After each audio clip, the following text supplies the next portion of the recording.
Un chasseur de phoques a une pratique esthétique. Il marque son harpon. Et cette marque, elle est absolument capitale.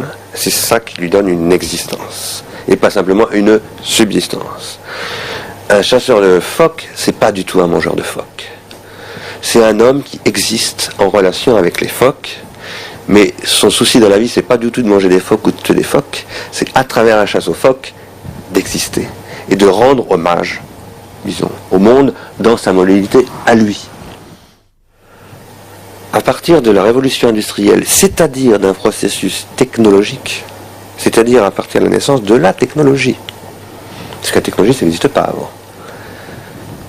Parenthèse, définition, j'appelle technologie la technique qui est produite de manière industrielle sur des modèles formels issus de la science.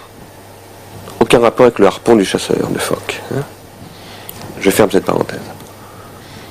À partir du moment où se développe la technologie industrielle, qui est l'apparition de ce qu'on va appeler d'abord le machinisme industriel, et qui va faire passer de la production manufacturière, où certes il y a des ateliers où il y a parfois des centaines d'ouvriers, mais qui travaillent à la main, ou qui travaillent avec des machines, mais des machines qu'ils pilotent avec leurs mains, c'est-à-dire en laissant une trace de leurs mains, et de leur singularité de facteurs, puisqu'on appelle ça des manufactures. Autrement dit, où ils laissent une trace de leur savoir-faire individuel. À partir du moment où on va passer à l'industrie de ce que Marx va appeler l'usine du prolétaire, où là, le prolétaire devient le servant d'une machine, il ne laisse aucune trace de lui-même dans l'objet. L'objet est devenu un produit d'une machine. On va voir apparaître une désindividuation de l'ouvrier, c'est-à-dire une déqualification esthétique de cet ouvrier, une standardisation de l'objet qui ne va pas être sans esthétique, loin de là, mais qui va être une esthétique d'un nouveau type, une esthétique qui n'est pas d'origine strictement humaine, une esthétique qu'on va appeler industrielle. Et au même moment, va se produire ce que le premier Hegel, puis Marx, puis Nietzsche, tout au long du XIXe siècle, vont appeler la mort de Dieu. C'est-à-dire le devenir radicalement profane du monde. Et ça va être le développement des pensées socialistes, du matérialisme, etc., etc.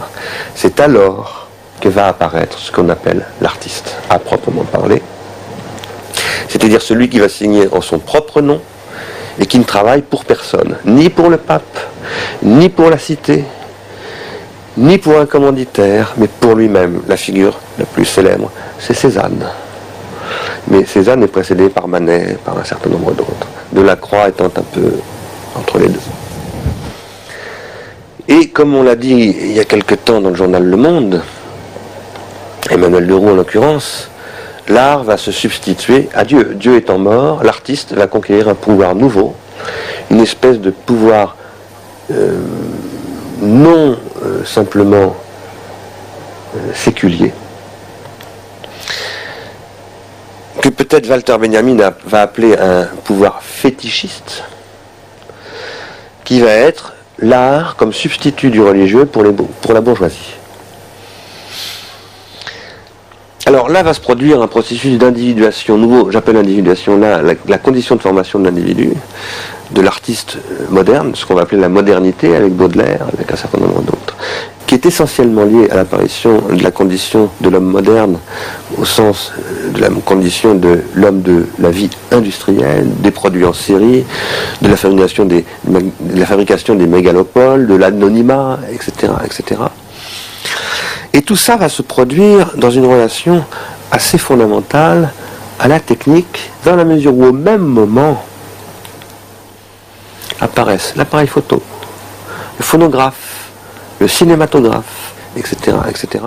À partir de la fin du XIXe siècle et du début du XXe siècle, l'Occident, mais qui n'est plus simplement l'Occident chrétien, qui devient de plus en plus l'Amérique, va développer ce que deux philosophes allemands, Horkheimer et Adorno, appelleront en 1947 les industries culturelles. Et ça veut dire quoi? Ça veut dire que le capitalisme va s'emparer de la question du beau, en disant c'est nous maintenant qui gérons le problème de l'esthétique. C'est nous qui allons produire du goût, qui allons fabriquer du goût. Ça n'est plus l'Église, ça n'est plus la sphère politique. Les artistes, on va les contingenter dans des musées, dans des galeries, et on va en faire un marché spéculatif pour nous, les bourgeois qui avons encore un peu besoin de somptuaire qui ne sert à rien, mais pour les masses, maintenant l'industrie, c'est les grandes surfaces, c'est la publicité, c'est les grandes marques, c'est Nike, etc. C'est ce que certains ont appelé, est-ce qu'il faut partager leur point de vue, vivre et penser comme des porcs. Mon ami Gilles Châtelet. Vous avez déjà vu ce que c'est. Il y avait aussi Pasolini qui s'est beaucoup intéressé aux porcs. Vous avez déjà vu ce que c'est que la distribution de la nourriture à des porcs. Et bien, si vous regardez comment ça se passe, ça ressemble beaucoup à un supermarché. Ceci va se développer